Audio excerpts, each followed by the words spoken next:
Anybody that says, because sometimes you hear something that's a first-time director, and I go, well, you know what? There's a great story that always puts this in context for me.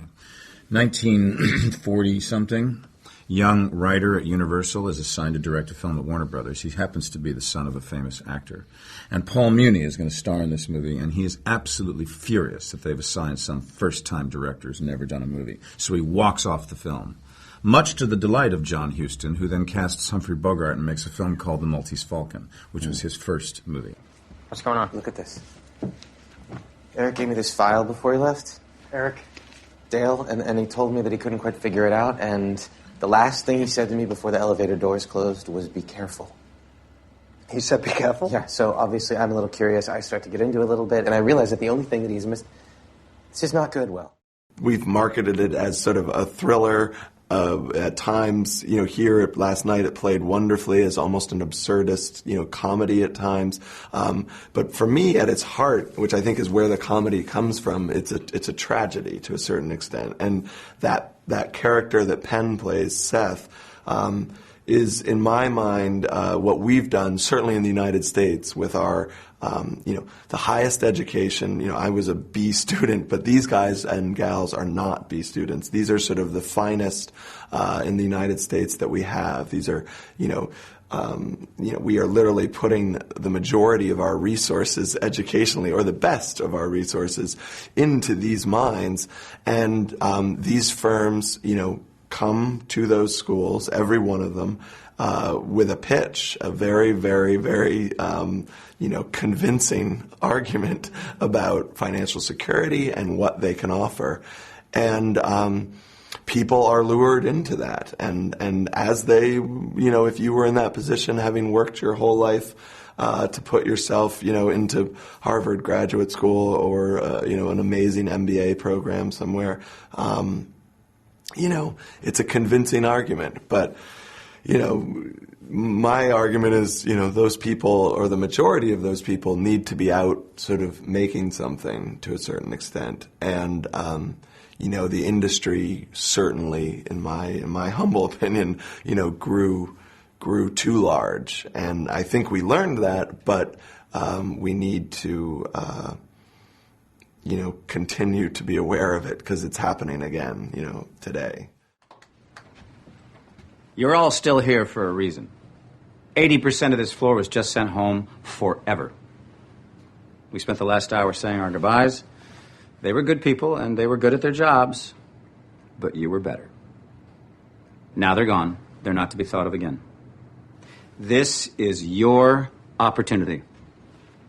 On every floor of this building and in every office from Hong Kong to London, same thing's happening. By the time we're done, 3 of every 7 guys who were standing between you and your boss's job are gone. My character represents that in a lot of ways as a trained rocket scientist, someone who could be contributing to the world at large in a significant and perhaps profound way, and instead is lured by the financial benefit of working in a corporation like this. And I think he struggles with that a little bit throughout the movie. Ultimately, he ends up accepting a promotion, theoretically, at the end of the film. And so that was one of the things that drew me to the character, was the same notion of where is that ethical line? At what point does one cross it in order to benefit? And I think it runs throughout the story, but it's definitely one thing that drew me to the role, for sure. Sam, pick up the phone. Sam, get on the line. Yeah. I got Lawrence and Merrill. Where are we? 63 cents. Jesus. On what? 375 and mix 30. Get him to 65 and hit it. What is that? That's a $131 million loss on a single trade.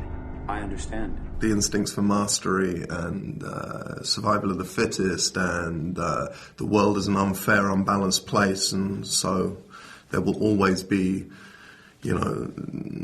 hunters and the hunted, and leaders and the led, and that is the way of the world, and therefore you should exploit it. It's the natural order of things. So that's they don't think of themselves as bad guys. If you don't believe in that, and you still are a capitalist, then you're living in denial, and I think that's true, and I think that I am living in denial, absolutely. I have a very nice life. I buy my kids excessive presents, and in order to do that, I have to not think about the kids who are not getting presents, and I have to not think about the kids actually who can't get, running clean water and medical care and food. There's an enormous amount of denial for all of us living under this system. The microphone that you're recording us on, you're being paid more than the person who, made the circuitry for this microphone. It's all unbalanced and unfair, and I have no solution for that, but I'm, aware of how complicit we all are. And so, therefore, it becomes sort of, I find it problematic and wrong to point fingers at these guys who did this. It's the system actually that is out of kilter. But capitalism is voracious. It's what it does. It just consumes, and we can regulate it, but it is a systemic problem rather than an individual problem. To ask it to suddenly for us all to be shocked that bankers try to make as much money as they could is kind of peculiar. That's their job. That's what we want them to do.